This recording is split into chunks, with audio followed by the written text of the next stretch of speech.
talk about gentling a little bit. Maybe we should come over here, real. Gentling.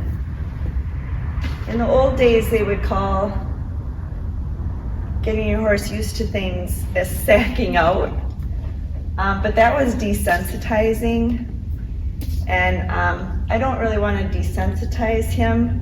I just want him to know what is directional or non-directional energy. So right now, this is non-directional energy. I have lots of energy, but it's not directing him to go anywhere.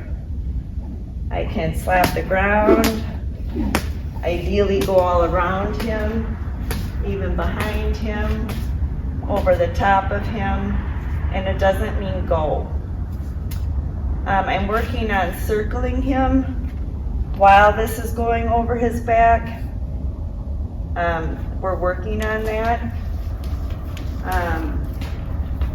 He's not the best at that yet, but we're working on it. Directional energy is when I have intent behind the stick, asking him to go somewhere. So like if I wanted to move his hindquarters, say, I'm giving it direction. I'm asking him to move his hindquarters over, and I'm using it with direction.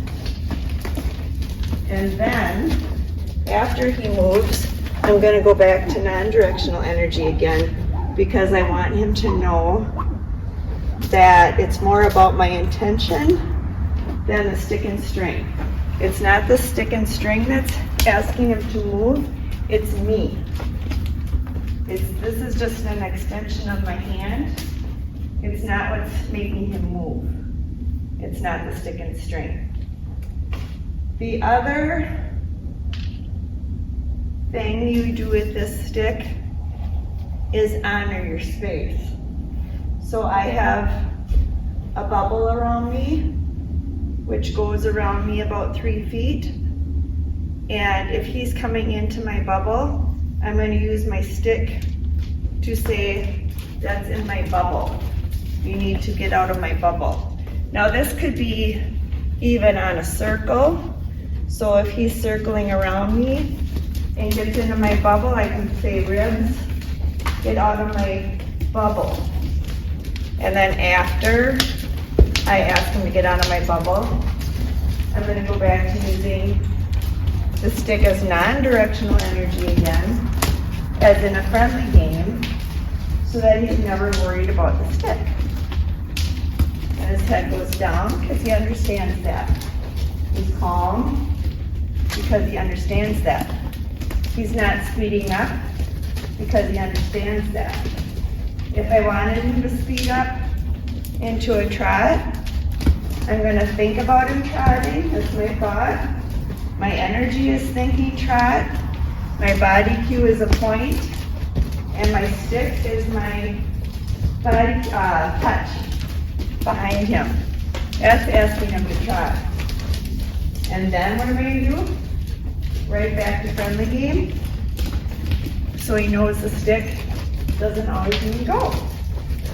If at the same time he starts pushing on me with his ribs, my stick is suddenly going to come in and say, ribs, get out where they belong. Or right back to gentling again, playing friendly game. And if I want to end the circle, I'll look down at his hindquarters, push them away, maybe back him up, and then right back to friendly again. So the stick and string is constantly changing what its purpose is for. Friendly, honoring space, asking him to go, or asking him to slow down. So that's gentling. If you have any questions on gentling, let me know. This is so important though. I mean, it really helps your horse get in tune to what you're asking. Really reading your thought.